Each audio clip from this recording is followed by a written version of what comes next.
Final இதோட டிசைனை பற்றி பார்ப்போம் கைஸ். இந்த டிசைன் எனக்கு ரொம்ப பிடிச்சிருக்கு. உங்களுக்கு பிடிச்சிருந்தா கண்டிப்பாக கமெண்ட் பண்ணுங்கள். ஸோ இதில் பார்த்திங்கன்னா நம்மகிட்ட இருக்குன்னு பார்த்தீங்கன்னா டாப் வேரியண்ட். ஸோ இதில் நம்ம இந்த ப்ளூ வேரியண்ட் தான் இருக்குது. ஸோ ரொம்ப அட்ராக்டிவாக இருக்குது, ரோட் ப்ரெசன்ஸ் ரொம்ப அதிகமாக கொடுக்குன்னு சொல்லலாம். ஸோ இதில் பார்த்தீங்கன்னா இந்த டேங்கோட சேர்த்து ஒரு ஃபேரிங் மாதிரி ஒன்று கூட யூஸ் பண்ணியிருக்காங்க. எனக்கு ரொம்ப பிடிச்சிருக்குன்னு சொல்லலாம். இதில் ஹீரோன் பால்சிங் பண்ணியிருக்காங்க. DOHCன்னு சொல்லிட்டு இன்ஜினோட அந்த டெக்னாலஜி இங்கே மென்ஷன் பண்ணியிருக்காங்க. அது மாதிரி இதில் பார்த்தீங்கன்னா எக்ஸ்பல்ஸ்ன்னு சொல்லிட்டு மென்ஷன் பண்ணியிருக்காங்க. இதில் பார்த்தீங்கன்னா ஒரு ஹீரோன்னு சொல்லிட்டு ஒரு ரப்பர் ஷேப்பில் ஒன்று கொடுத்துருக்காங்க. இது பார்க்குறதுக்கு ரொம்ப அழகாக இருக்குன்னு சொல்லலாம்.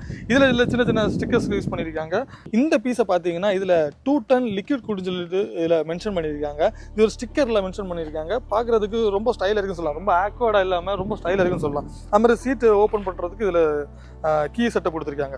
அதுக்கப்புறம் பக்கத்தில் பார்த்தீங்கன்னா ஒரு சூப்பரான ஒரு கிராபிள் கொடுத்துருக்காங்க. என்னென்னு பார்த்தீங்கன்னா ஆஃப்டர் மார்க்கெட்டில் போய் லக்கேஜ் ஏற்றுறதுக்கு கேரியர் செட் பண்ண வேண்டிய அவசியமே இல்லை. ஹீரோ தரத்துலேருந்தே கொடுத்துருக்காங்க. அது ஒரு நல்ல விஷயம்னு சொல்லலாம். இதில் மேக்ஸிமம் 3 kg வரைக்கும் ஏற்றலாம்னு சொல்லி போட்டிருக்காங்க.